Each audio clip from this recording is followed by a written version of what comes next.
Hey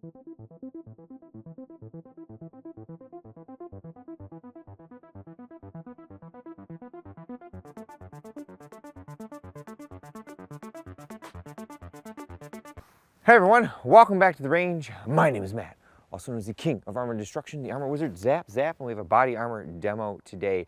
In full transparency, LA Police Gear sent over these level 4 plates for us to destroy with no strings attached. They actually sent them over almost 2 years ago. I'm not sure how I forgot to test these, but they must have got buried at the bottom of the pile. Anyways, this is a level 4 offering, multi-curve upgrade from the single curve that they're known for selling. This particular 10 by 12 model weighs 6 pounds 4 something ounces. I don't have the kilos written on there. I have to annotate down below. They're approximately 1.17 inches thick, or 28.92 millimeters for those across the pond. As I mentioned, they are multi-curve. You can see all those nice sexy curves there. Now they're not as curvy as some multi-curve plates, but we've got a curve here and a curve here and then a curve there. Now, if this is the first time you're viewing my YouTube channel, we do things completely different than everyone else on YouTube when it comes to testing body armor. I want you guys to take valuable data away from these tests, so I try to stick to as many NIJ constants as possible out here in my backyard. Since this is rifle armor, we shoot at 45 feet. We also shoot at 0 degrees because that represents worst case scenario. If there's anything you take away from my test, we're after worst case. You know, in an official NIJ test, they're going to shoot 1 round of M2AP at one of those plates, and they're going to move on to plate number 2, 3, 4, 5, etc., etc. Seeing how we only have a limited number of plates, we have to place as many shots on these as possible. I've proven in the past that ceramic armor is certainly multi-hit capable. Since this plate employs a ceramic strike face per the NIJ, we've gone ahead and dropped each plate on its face 2 times as a preconditioning test. Now, after I do that, I mark the plate with a DT to indicate that I've done the drop test, and then I do a torque test. That's where I grab the opposing edges of the plate and apply force, and if I hear any cracking, I'll mark that with a C, or if I don't, I'll mark it with a TQ, and you can see here that I have marked it with a C. As you can see by plate number 2 here, this design does not employ a full edge-to-edge ceramic strike face, meaning that the polyethylene behind it makes up our 10 by 12 shape, but our ceramic does not go all the way out to that perimeter. Normally we have like a foam or non-ballistic buffer ring on the outside, and I usually stab this with a Stanley knife and kind of mark it. It's kind of a gray area because the NIJ will not shoot any closer than 2 inches from the edge. I do believe under the new NIJ 07 standard, they've reduced the hits for some levels down from 6 to 3 hits, and they will place some edge shots, but again, for NIJ Level 4 or the upcoming 07 RF3, M2AP is going to be 1 hit center of mass. We also use a chronograph whenever possible, a Prochronal PAL Digital DLX, because we need to know the velocity of that round. There are certainly ways for individuals to knowingly or unknowingly download rounds or pick the wrong rounds when testing body armor. Again, I want to give you guys worst case scenario, so that if I throw M193 going 3,500 feet per second out of a 22-inch barrel and that plate stops it at 45 feet, there is no inconceivable way that a shorter barrel length at an increased distance is going to necessarily penetrate that plate. Although it could be possible, it's not probable. We also use a giant clay briefcase filled with Roma Plastilina #1 clay. That acts as our compressible media to put the armor up against, and it's pretty much just a solid thing. Now, I can't heat that clay up to the specified temperature out here, and then you have to drop a ball on it and certify it. So we're just looking at a representation of what backface could be. It has been heating up in my little igloo for the last 3 hours or so, so it should be pretty warm.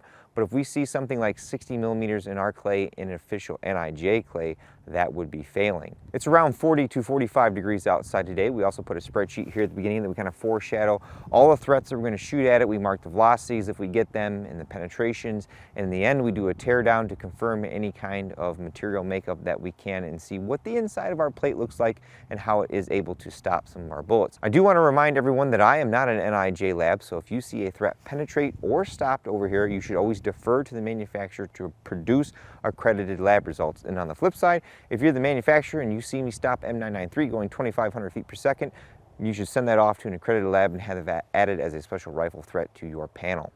Plate number 1 is strapped in and ready to go. I think we're going to take 2 hits of M2AP at it, check our back face, and then move on to some specialty threats. This is a 165 grain full metal jacket armor piercing M2AP, the actual spec that NIJ uses for level 4 or RF3, but it's going 2880 feet per second, plus or minus 30.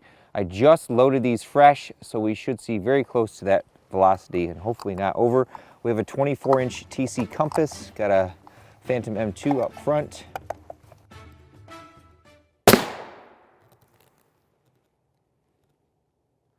Left of the plate. Not sure why these are so hot. I had these dialed in.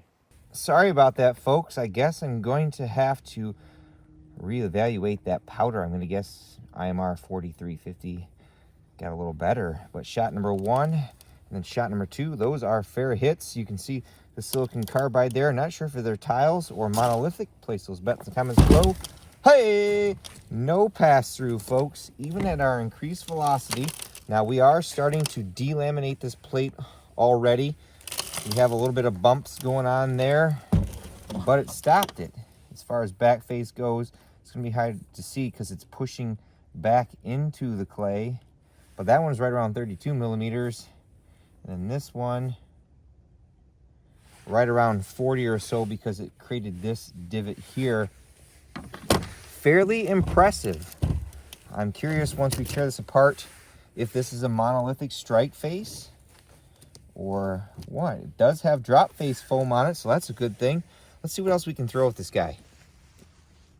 I think we'll finish plate number 1 off with a multi-hit scenario. What I have here is M855A1. It's a 62 grain enhanced performance round, has a copper core and a very large hardened arrowhead steel tip. This is the current issue ball round for the U.S. military, all the way down to basic, but with a twist. This is loaded in 22 Creedmoor.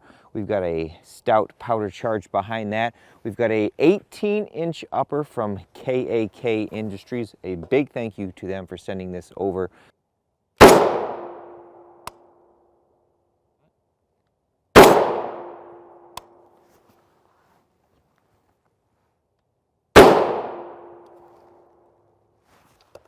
We'll stick with the same caliber, but we'll go down in speed a little bit. This is our 22-inch TC compass. So we're gonna see maximum real world velocity. We have M193, that's a 55 grain full metal jacket. Then we have M855 or SS109, 62 grain lead core with a steel penetrator. Essentially, this is what came before M855A1. The second row, third over.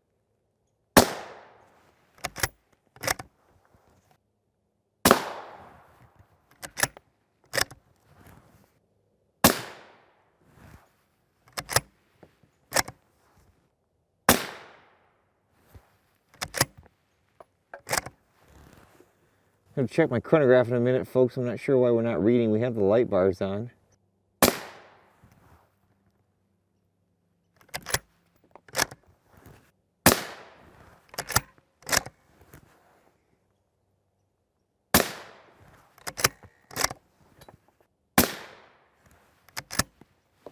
Nice.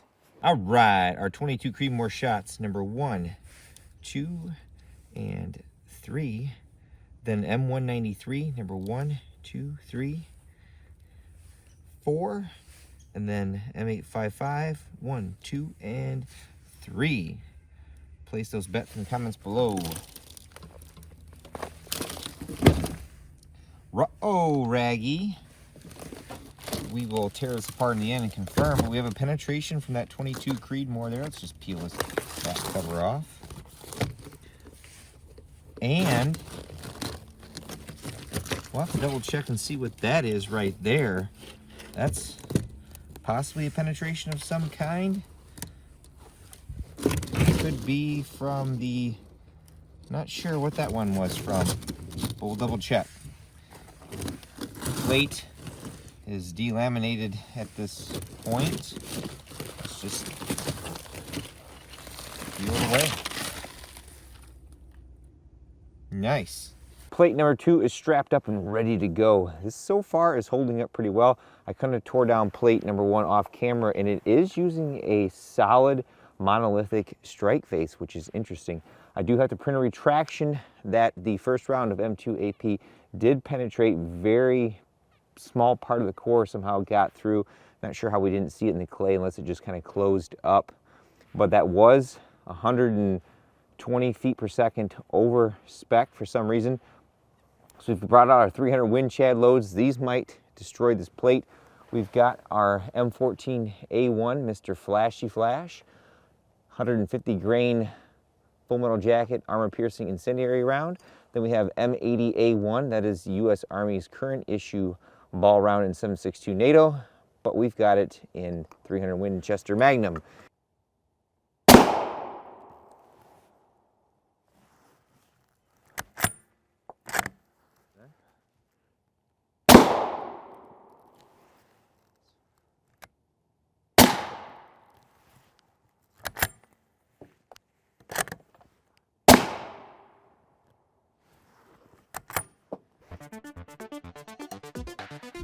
So much fire, so satisfying.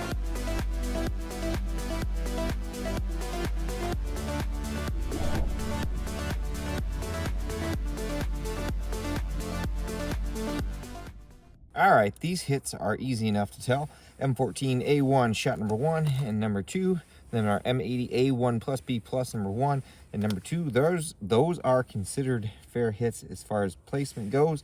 Place those bets in the comments below. No freaking way. No pass-throughs, folks.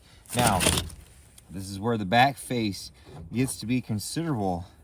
Our first shot of the M14A1, right around 29 millimeters. Same down here, right around 19 millimeters.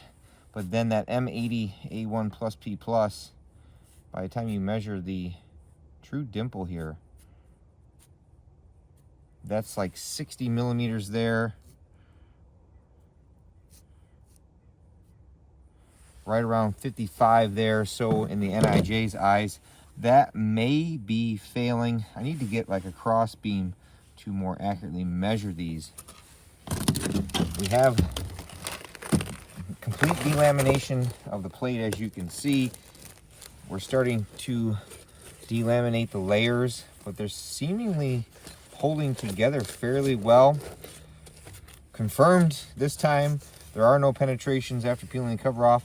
Let's get this sucker tore down and see how thick our strike face is. Impressive. Paging Dr. Matt to surgery, paging Dr. Matt to surgery. Now, for a fan favorite, the tear down. This is where we do our best job to tear the plate apart, to measure like the thickness of the backer, the strike face, check the presence of a drop face foam, see how much of the strike face extends edge to edge, and check for any penetrations that we didn't see. Here's plate number 1. Confirmed our only 2 penetrations were the overspec M2AP on the first shot and that 22 Creedmoor. We're using a polyethylene backer. You can see that it's pressed, but it's not pressed very well because we're starting to delaminate it. Here's the front side of our backer. I measured that right around 525 thousandths. Here is our strike face. Now this is interesting. I'm not sure if there was a shortage of alumina when they coined these plates, but this is a monolithic silicon carbide strike face, meaning that there aren't a bunch of tiles that make up this strike face. This can be very advantageous if you do a good job at laminating it. Now, the lamination looks a little on the lower end because of how much it degraded, but silicon carbide tends to degrade quickly. That strike face does not extend edge to edge. You can see that foam right there. I measured the strike face right around 410 thousandths thick, maybe thicker in a couple of different areas. It's hard to tell. It does have drop face foam. On the plate number 2, there are no penetrations on plate number 2. The dimpling is just very excessive on that last shot. You can see that the polyethylene is starting to come apart.